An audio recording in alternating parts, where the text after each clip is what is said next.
Hello Year 13, so this is just a short little video on sigma notation, and I'm also going to call it basic arithmetic sequences, but I'm going to show you a bit about that after I've done the sigma notation. Okay, so sigma notation is just a notation that we use to denote when we're summing something in mathematics, yeah? It is named after the Greek letter which we use for it, sigma. That is capital S, by the way, in Greek. Little s, lowercase s is like that, and we use it for standard deviation. But yeah, capital S we use to denote the sum. You've almost certainly seen it before, I expect, at some point in your maths classes. Maybe your teachers just mentioned it very briefly. But just to show you how sigma notation works, it works really similar to the integral sign. And I think you might have touched on this last year, but I'm not sure because I think they moved all the sequences stuff to this year. Okay, so we normally use r as the variable, yeah, and this can be any function of r you like, really. I'm going to call it r squared this time, and let's go from r equals 1 up to, and you could put an r equals up here, but we don't tend to write it down, up to 6. All this means, when you see that written down in maths like that, it means first plug 1 into r, plus, now plug 2 into r, plus, now plug 3 into r, plus, and I'm sure you can see what's going on here, all the way up to 6 squared, yeah? So that's what that actually means. And you can work that out. What is that? 1 plus 4 plus 9 plus 16 plus 25 plus 36. And this is exactly what you'll be doing in the very first exercise, which I'm going to set you today.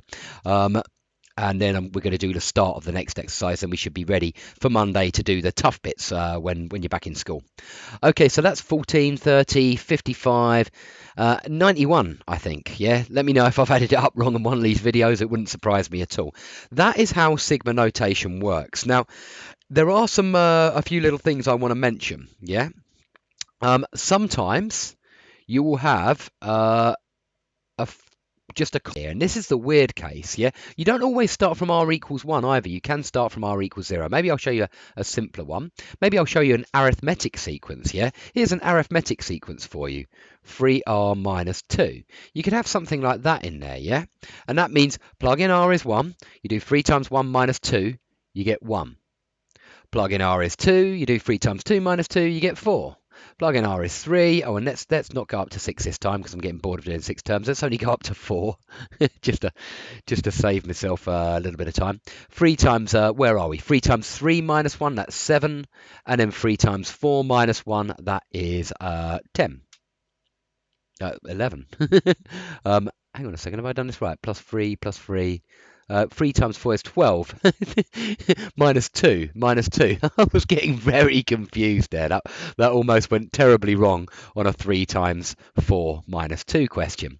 Apologies for that. And then you can add it up and you get the answer. What are you getting there? 22, yeah?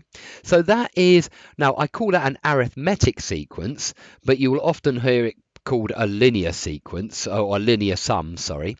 Arithmetic sum, arithmetic sequence, linear sequence. You've dealt with these at GCSE. You remember your old nth term when you used to do 1, 4, 7, 10? What's the nth term for that? The nth term, and that's exactly what we're going to be doing this chapter. It's nth term stuff, just reimagined.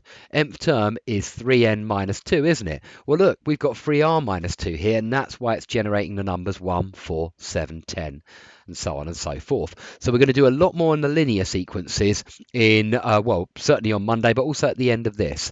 Okay, so far so good. Now, it's worth pointing out, what about if you don't have a function in here? What about if you just have, say, the number 4? Yeah. What does it mean if we have the number 4 in here? Or let's choose a number which isn't already on the screen, 5. Yeah. What this means, if there's no r involved, what this means is you have to do, well, plug 1 into, well, there's no function to plug it into. It simply says 5. So you're going to have 5 for your first term. And when r is 2, you're going to plug into, oh, but there's no r to plug it into. So you've still just got 5. No 3, so you've still just got 5. Same with when you try and plug in 4, there's no r to plug it into, so you've still just got 5 coming out. And so that's 20. And actually, in general, if you're ever doing sigma, oh, that's not as good as my first sigma. I'm a bit disappointed with that one. Oh, Let's try again. Oh, that's a good sigma. Okay, right. If we're going from r equals 1 up to n, and we've got the constant k, that will always equal kn, just like that last one equaled 5 times 4, which is 20. That's a really important thing to know, I think, because, you know, people forget it, and it's like, yeah, if you've ever got a sigma of a constant, it's just add up that constant however many times you're iterating the r value, however many times you're plugging in r, and it's n times if you're starting from r equals 1. Okay, let's just do a couple more just to show you some crazy ones, because we can also make a sequence alternate. Yeah, we could do something like this. Minus 1 to the power of r times by r plus 1 over r. Yeah, should we do that one? This will be good fun. Going from 1 to, yeah, 5 this time. Okay, 5. Oh, that looks like 6. 5. Okay, what is this going to give us? Well, and let's start from 0 actually this time. Can I start from 0? Because I just want to show you don't have to start from 1. It could start from 0. They often, oh no, let's not start from 0 because we'd be dividing by 0. Let's start from 1. As you can see, I'm changing my mind a lot in this presentation. We get, okay, minus 1 to the power of 1 is minus 1. So I'm just going to put a minus sign there. And then I get 2 over 1. Plus. Now, when r is 2, minus 1 squared is positive. See, that's what's clever about this minus 1 to the power of r. It's going to make the sign alternate. Minus 1 squared is positive, and then you're going to get 2 plus 1, 3 over 2. Now, when you plug r equals 3 in there, you're going to get minus 1 cubed, which is negative, and then you're going to be doing 3 plus 1, 4 over 3. And then next term and next term, let's just move the screen so I've got space to write it down. You're going to get r to the minus 1 to the power of 4, which is positive, so you're going to get 5 over 4, and then minus 1 to the power of 5, which is negative, so you're going to get 6 over 5. And then we can work out what that actually equals. I'm not really too interested in it. You could just do it with a calculator and work out the final value. Now, all well and good. The tougher questions from exercise 4b, which is the one I would like you to work through, are actually when they do things like this. Write the following in sigma notation. Good question, this. I quite like it. I haven't seen it pop up in the exam much at all, to be honest, but I'd love to see it asked because people can be pretty bad at something like this. Okay, let's say we've got something like 1 plus 5 plus 9 plus 13. Yeah, that's really easy to write in sigma notation. And that's because this is clearly, well, we're adding 4 each time to get from one term to the next term. So this is basically 4n minus 3. Yeah, the nth term for that sequence is 4n minus 3. Well, that's why in here it's going to be 4r minus 3.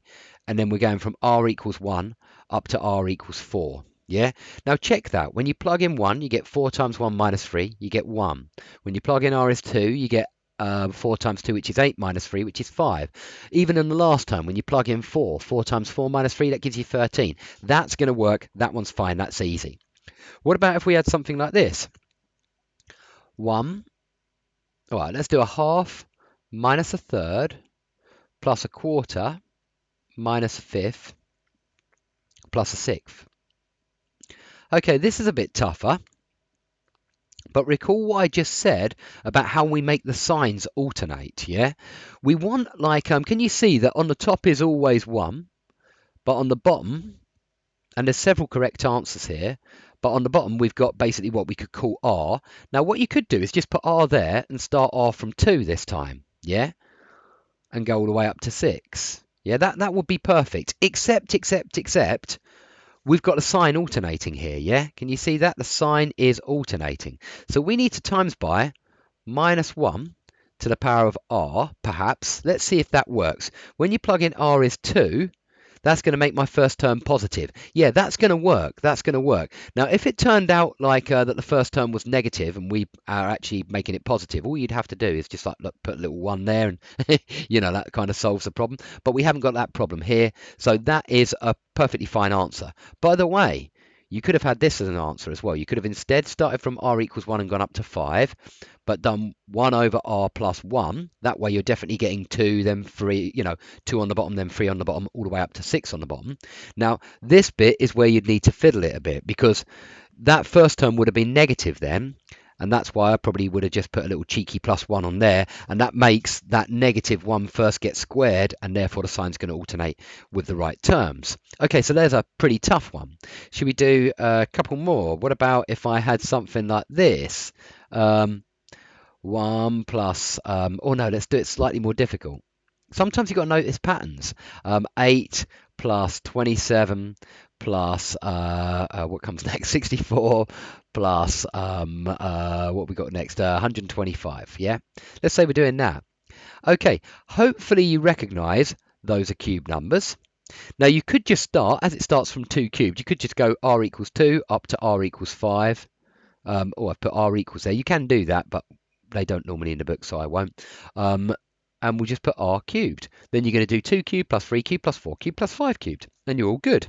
And that is really just this exercise. It really is. That's all you really need for this exercise. So I think you'll be fine on exercise 4b. Now, let's just talk a little bit about nth term and sequences, because I would like you to start off, because I don't want to do it in class because it's so easy, I would like you to start off arithmetic sequences, which is exercise 4c.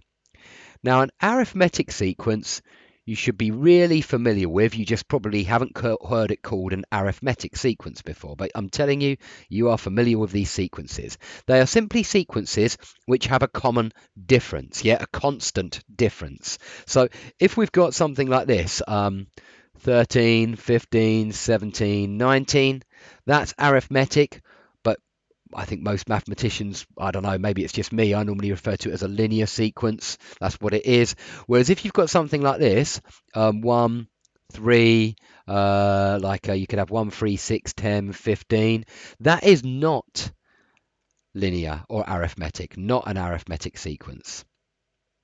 Why is it not an arithmetic sequence? Because the difference isn't constant every time. Yeah, in fact, it's a sequence commonly known as the triangle numbers, and it is quadratic. If you do an nth term for it, the nth term is n times n plus 1 over 2, so it's got a quadratic form.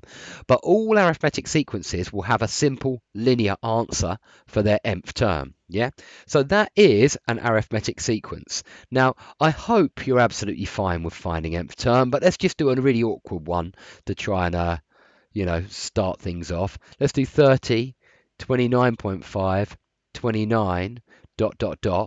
Now, in the 29, just to show you it's continuing like this, 28.5, ... Yeah, you get the picture. If you were going to do an nth term for that, I hope you would realise it's something to do with minus 0.5n. And then if we have 30.5 at the start, that's going to give us 30 as our first term. I hope you're fine with doing those kind of nth term sequences. They are part of GCSE, and I'm sure after all the difficult stuff we've done in A-level now, that looks pretty straightforward. I'm sure it will be, to be honest. I'm really certain. Just a quick note, though. When we get to A-level, we have a grown-up way of writing nth term, and I think I mentioned this in my other video. It's not anything to be worried about. We just write it like that, and that's because we picture the sequence as U1, U2, U3, U4, yeah, and we use this subscript notation, which is like, superscript is powers, subscript is like lower down, you write it lower down, but this is just subscript notation. That's all it is. It's not any more difficult. It is the nth term. We're still doing nth term stuff. Okay, so what I really want you to do for today's lesson is just fly through exercise 4b.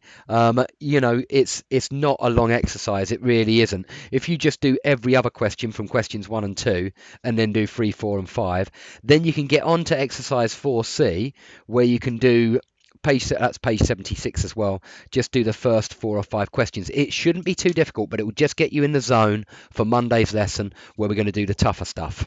Okay, I hope that makes sense, and best of luck, and please do get in contact if you have any questions. Best of luck. Bye bye.